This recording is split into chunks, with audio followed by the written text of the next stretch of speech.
This file right here is a computer program, just like any other one you use in your life. Well, a computer program is basically a sequence of numbers encoded in binary form. These numbers encode instructions for the computer to execute.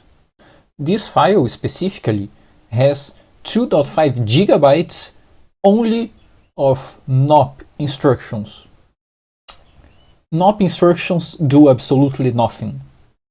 They are literally an instruction that instructs the computer to do nothing. 2.5 gigabytes is pretty huge. Let's check out other binary sizes in our system. Well, the video player VLC, pretty famous, 16 kilobytes. 16 kilobytes is 16,000 bytes. 2.5 gigabytes is 2.5 billion bytes. It is pretty huge. The Python interpreter, 5.7 megabytes or 5.7 million bytes. The Linux kernel, 12 megabytes. The Chromium web browsers nowadays are extremely big. They are huge projects. So complex, no one can understand one entirely. There are huge teams to work on them. And it has 226 megabytes. So this file right here, this computer program is pretty huge. Pretty huge. And what exactly why exactly was I wanting a computer program of this size and that does absolutely nothing? I was doing it just to prove a point. And we are going to see the conclusion I arrived in. And it's pretty interesting because I did some calculations to create this program and I said, well, my computer is this fast, but I forgot to include in my calculations another optimization my computer has, and it's much faster than I thought. So yeah, let's understand exactly how computers are so fast. This is an extremely simplified chart. So let's ignore these stages for a little and let's see this whole chart. This called PC, it's a number, a hardware piece that stores a number, just like the registers that are inside this reg component. Well, the computer uses it they to compute things, to save numbers to compute things. This PC specifically is a special number. It stores the address of the current execute instruction.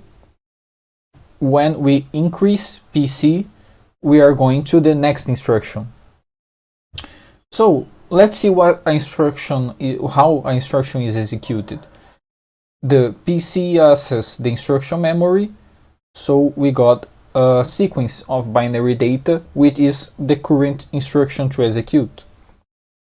Then it goes to this stage, the ID stage, which fetches data of the register file to compute the instruction. For example, if an instruction is pick register A and register B and add them together into register C, it will have to pick the data from register A and B.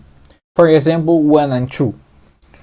In the end, this instruction will have to store 3 in C. So let's go to the next stage, exec stage. This stage literally executes the instruction. So in this case, it will add 1 and 2 together to get 3. Then the memory stage. Memory is much bigger than the register file. This memory is what we usually call RAM. Memory. In the case of my computer, I have 12 gigabytes of RAM, which is even much larger than my huge file there. and it's very slow to access it, so we usually separate it from the register file. Let's see more of this after. So it has this stage. In the case of our add instruction, it will not access the memory. And then there is the write back stage, which will write in the register C the number 3. So what is the problem here?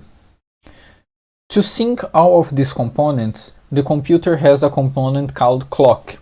It will tick from 0 to 1 multiple times a second. My computer is a 2.5 gigahertz computer, so 2.5 billion times a second the clock will tick from 0 to 1. This means 2.5 times every nanosecond. It is pretty fast. So what is the problem? If we just start executing an instruction, wait it to finish, and then ticks the clock to start executing the next one, it will have to pass all of these stages before we can execute the next instruction. So when the instruction is here in the ID stage, the if, X, mem, and WB will all be idling. This is not great for performance. So what we do? We put these intermediate states in the processor, and well, let's tick the clock. The first instruction will start executing. So it fetches, picks the instruction data. Let's tick the clock. The first instruction goes to the ID stage, and it starts picking the data from the register file. Now the second instruction will start executing here. Tick the clock again. The first instruction is in the exit stage, the second is in the ID, the third is in the IF. So this way, let's assume all of these components will have the same time to execute. Now we can execute 5 times faster because we have 5 stages. Well, this is a pretty optimization, but what if the branch and jump instructions? These types of instructions are used to manipulate the PC to go to other places in the program. So they will be executed here. We will compute the next address. But there are 2 instructions executing. We will have to discard them and start again. It will certainly be painful for our performance because there are 3 stages we have to discard, and everything will be basically start over again. But remember, our huge program with 2.5 billion instructions with only NOPs doesn't have any jump or any branch. So it will be with a full pipeline. By the way, this technique is called pipeline. It will have a full pipeline from the beginning to the end. That would be true if it were not to be executed inside an operating system. And in fact, our program will crash. But in the end, because as it is executing inside Linux, it should have an instruction to instruct Linux to peacefully end the program when it ends. But it don't have. So it will just crash. We will see it in a little. Anyways, as it is executing inside an operating system, sometimes the operating system will stop the execution of our program, so it will have to start when it starts back, it will have to start filling the pipeline again. But probably this won't affect performance very much. So let's see this program in action. Well, I will have to open it in the terminal, as it it literally only has knobs. It has no window, no nothing. So let's execute it and see what happens. It happens nothing. In fact, it crashes. It executes 2.5 billion NOP instructions and crashed. Let's check it with a command, time. It shows the real time elapsed from the beginning, from the start of the program to the end, and the time it took inside the CPU. So when the operating system stops the program so another program can run, it doesn't account in the time. So it has 2.5 billion NOP instructions. And as I was explaining before, my CPU is 2.5 gigahertz. So it must take exactly 1 second. Yeah? Well, that's interesting. The real time elapsed was 0.6 seconds. Because OBS is running, there are other programs running, so the real time took to execute was 0.6 seconds. Sys time is the time the system took executing this program. So all the tasks the system must do to this program execute are accounted there. The time the program itself run was the user time. 0.308 seconds. I was kinda surprised, but then I realized I forgot to account for something when I did my calculations. Basically, computers are too fast. Everything I explained is true, but the computer actually has a bunch of these paths, these charts inside it, and it can see what instructions doesn't need other instructions to be executed. Every NOP does absolutely nothing, so they can be parallelized. So my computer parallelized the execution of the NOPs. So it executed more than 2.5 gigahertz of instructions. It executed more than 2.5 instructions per nanosecond. This is extremely fast.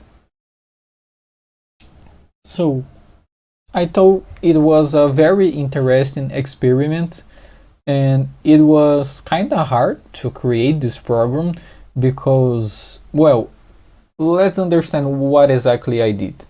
There are a bunch of compressed files right here.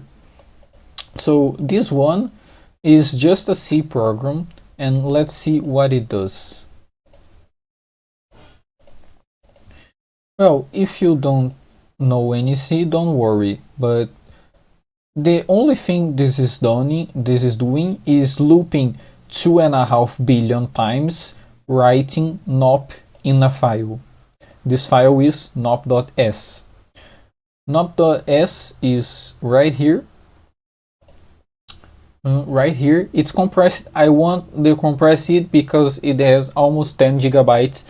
It is basically a textual representation of all the instructions of the program. And it has 10 gigabytes. It has 2.5 billion lines. It is big. If I open this in a text editor, it will probably just crash. So I programmatically generated it. But to transform this file in a program, we need some tool called an assembler. And I have an assembler in my system called NASM. And I tried using it to generate the program. It literally crashed, saying the file is too big, I don't want to continue. It literally said this. Not exactly this, I am exaggerating, but it reached the line 2 billion and just say it, no, it's over the maximum I can handle. So I used another one. The C compiler I like to use is Clang, and as a C compiler it also has an assembler, so I used it. And my first try, it actually just didn't work because I don't have enough memory. I have 12 gigabytes in my system, but the modern operating system has something called swap. Swap is basically using part of the disk as main memory, but this is very slow because disk is much slower than memory.